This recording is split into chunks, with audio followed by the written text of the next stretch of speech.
بسم الله الرحمن الرحیم. نن تاسو ته د وټاپ دوه مهمه ځانګړتیاوې درخیم.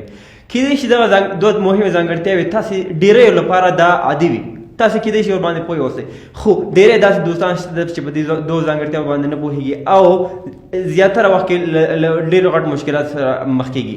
ولې چې دا دوه ځانګړتیاوې به زه تاسو ته لومړی تشریح کوم او ووایم چې کومې کومې دي. لومړی کله چې تاسو چا سره چیټ کوئ، تاسو مثلا یو کال مخکې کوم چا سره چیټ کړی، هغه بیک اپ تاسو سره باید موجود وي. کېدای شي تاسو سره ډېر زیات مهمه ډیټا په هغه چیټ کې تاسو یو بل ته میسجونه کړي وي، یا مثلا تاسو عکسونه لیږلي وي، یا تاسو یو فایل لیږلی وي، هغه کې تاسو ډېر زیات مهم یو پیغام وي یا یو مهم ډاکومنټ وي، هغه تاسو لپاره ډېر مهم دی. که چیرته تاسو بیک اپ نه وي اخیستی، یعنی په واتس اپ کې تاسو هغه ایمیل نه وي اډ کړی د بیک اپ لپاره، نو تاسو نشئ کولی چې کومه ډیټا چې په واتس اپ کې موجوده ده یا یو کال مخکې تاسو کوم میسجونه کړي دي هغه تاسو بیرته ریکور کړئ. دویمه ځانګړتیا یا دویمه طریقه هغه د عکسونو یا ډاکومنټ چې کوم یا ویډیوګانې تاسو درلیږل کېږي هغه د آټو ډاونلوډ طریقه ده. زیاتره وخت کې تاسو ته ملګري یو عکس درلیږي یا یو ډاکومنټ یا یو فایل درلیږي یا یو ویډیو درلیږي، تاسو ته هغه ډېره زیاته مهمه ده.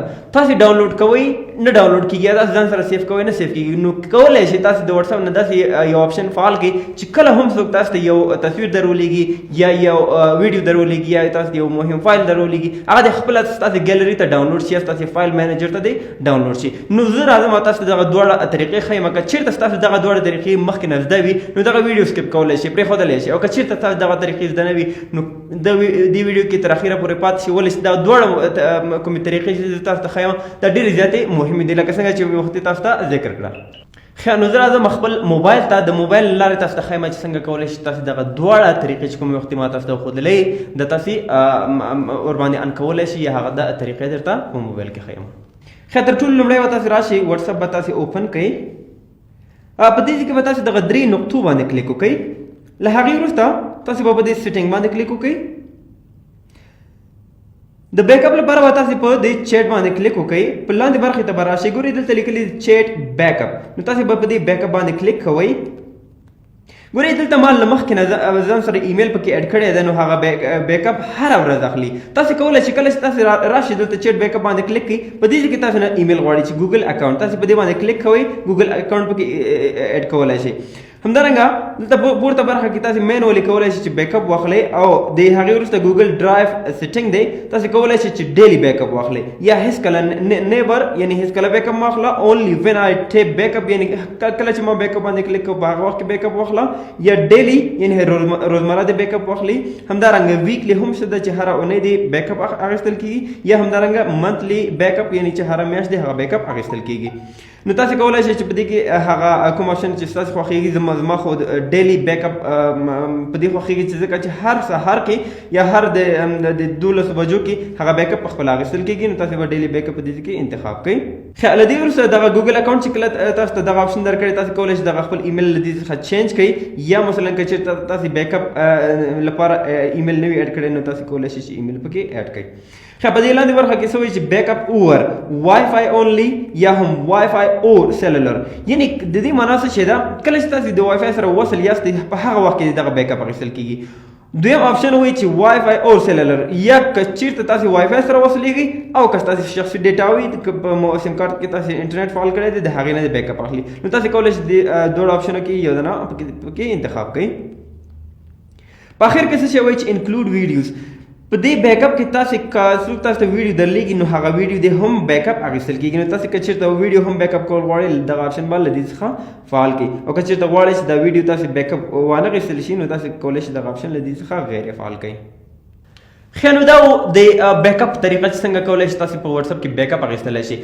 دا بیک اپ ستاسو په ایمیل کې سټور کېږي، ستاسو په ایمیل کې ذخیره کېږي، او هر کله چې تاسو د خپل نمبر نه لاګ آوټ شوئ، یعنې تاسو موبایل چینج کوئ، یو بل موبایل مو اخیستی دی، په هغه کې تاسو واتس اپ لاګ ان کېږي، نو تاسو کولی شئ چې کله تاسو شمېره ورکړه او تاسو هغه کوډ له خپل موبایل څخه تاسو کوډ ووهه او تاسو د واتس اپ راغللی، نو په هغې ځای کې تاسو ته وایي چې ریسټور یور بیک اپ، نو کوم بیک اپ چې تاسو اخیستل شوی دی ستاسو په ایمیل کې موجود دی نو هغه بیک اپ دې ریسټور شي. نو که چېرته تاسو بیک اپ اخیستی وي هغه بیک اپ به بېرته ریسټور کېږي، او که چېرته بیک اپ اپ نه وي اخیستی نو تاسې هیڅ کله نشئ کولی چې کوم پیغامونه چې بل چا سره کړي یا کوم تصویرونه یو بل سره لیږلي دي نو هغه تاسې بیرته ریسټور کولی نشئ.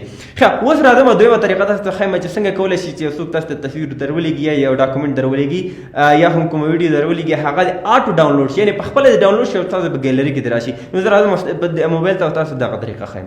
ښه هر کله چې تاسې وټساپ ته راغلی تاسې به په دې 3 نقطو باندې کلیک وکړئ له هغې وروسته به تاسې په سیټنګ باندې کلیک وکړئ. په دې کې مختلف آپشن دي تاسې به په دې سټوریج اینډ ډیټا باندې کلیک وکړئ. په دې برخه کې ګورئ لیکلي دي چې آټو میډیا آټو ډاونلوډ وایس میسج آر always automatically download. کله چې تاسې وایس میسج هم یو بل سره کوئ نو هغه به هم ډاونلوډ کیږي.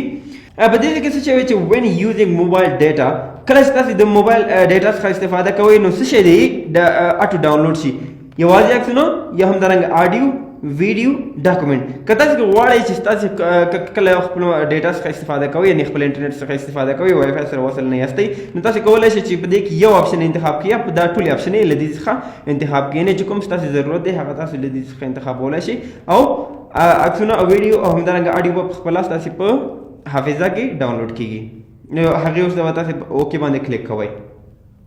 ښه دویم آپشن یې ورکړی چې when connected to Wi-Fi کله چې د وای فای سره وصلېږي نو ټول د ډاونلوډ شي. دا په دې معنی باندې چې که چېرته تاسې نه غواړئ چې ستاسې د انټرنیټ زیات مصرف شي نو تاسې کولی شئ چې یوازې په هغې ځای کې عکسونه انتخاب کړئ او په وای فای باندې تاسې کولی شئ چې ټول هغه ډاکومنټ چې کوم دي فوټوز آډیو ویډیو ډاکومنټس هغه تاسې له دې څخه انتخابولی شئ. ښه په اخر کې به تاسې په اوکې باندې کلیک وکړئ. نو هر کله چې اوس تاسو ته یو څوک عکس درلېږي ویډیو درلېږي یا یو فایل درلېږي نو هغه به ستاسې سټوریج ته یا ستاسې ګیلري ته اتوماتیکلی ډاونلوډ کیږي. نو دغه دواړه زما له نظر ډېرې زیاتې مهمې طریقې ولې چې زیاتره ملګرو په دې اړه په پوښتنه هم کړې وه او زما له نظر په دې مهمه ده که چېرته تاسې یو چا سره بیک اپ کړی وي او په خاص ډول هغه کسانو ته چې هغوی کاروبار کوي کاروبار وي شخصي کاروبار وي هغوی یو بل چا سره ډیلینګ کوي او میسج مو لیږلی وي او هغه تاسو سره د ثبوت په شکل باندې پروت وي نو دا ډېره ښه خبره ده. نو اوس لپاره ښه وخت ولرئ. الله مو مرسي.